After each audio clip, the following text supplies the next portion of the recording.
When in doubt, let Kuaidul out. Yugioh was once again unsure about his feelings and what he should do to move forward. So after being challenged to a duel by Fumaruka, he's been once again taken over by Kuaidul, who is actually trying to teach the two individuals a valuable lesson. Imagine Kuaidul being the voice of reason and the supporter type. Oh well. Hello everyone and welcome to Dueling with Downton, and today we're talking all things episode 117 of the Yugioh Go Rush anime series. An enjoyable filler episode. So what I mean by that is the fact this episode really didn't do a massive amount for the plot. Yes, it got our heroes back on their journey to Earth, but the way was obvious for us as the viewer.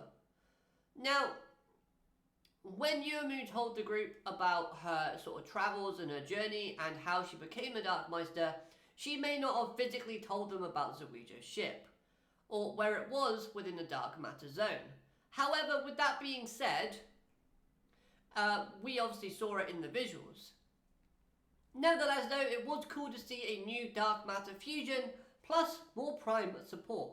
So let's talk about something a bit more positive and get into it. Now then, the main goal of Kuaidul was to show the group that you can have harmony between light and darkness. One cannot exist without the other. They feed each other and help one another grow, thus the need for the two sides to work together. This is further emphasized when Kuaidul is basically using super polymerization to fuse his own monster and his opponent's monster. Now, the idea isn't that foreign to Kuaidul's character, as Kuaidul is a character that primarily uses light monsters when dueling, but has used the power of darkness to aid him in his journey.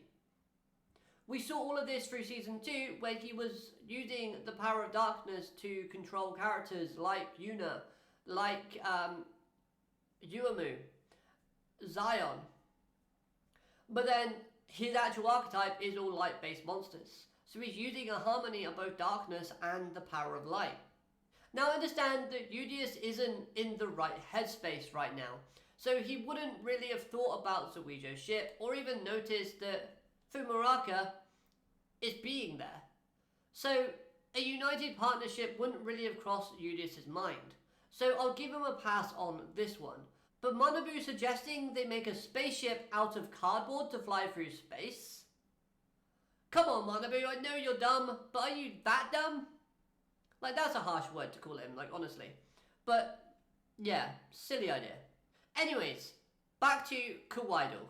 I really like seeing him within this episode. Yes, he shows his character growth, but I also was glad to see more Prime support.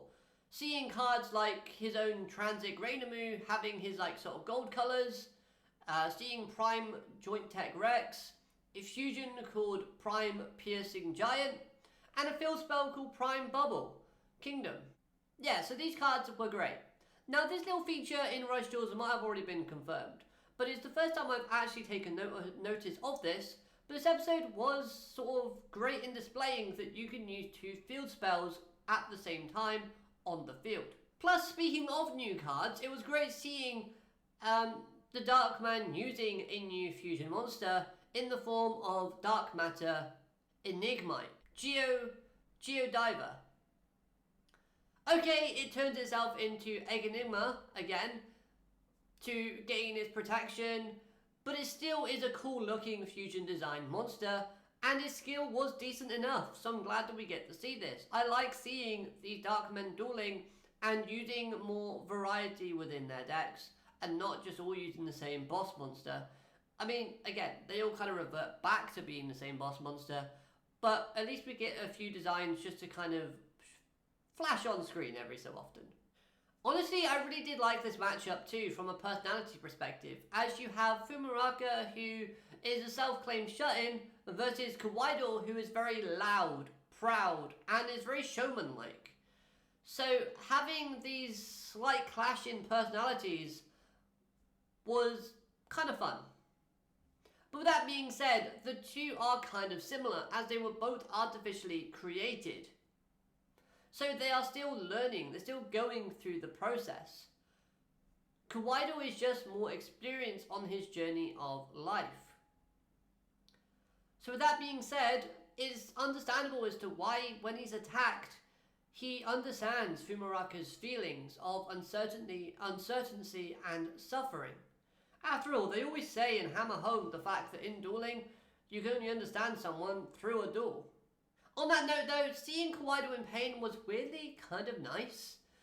But seeing the side characters concerned for a former enemy in Kuaidul was a little jarring, but also different.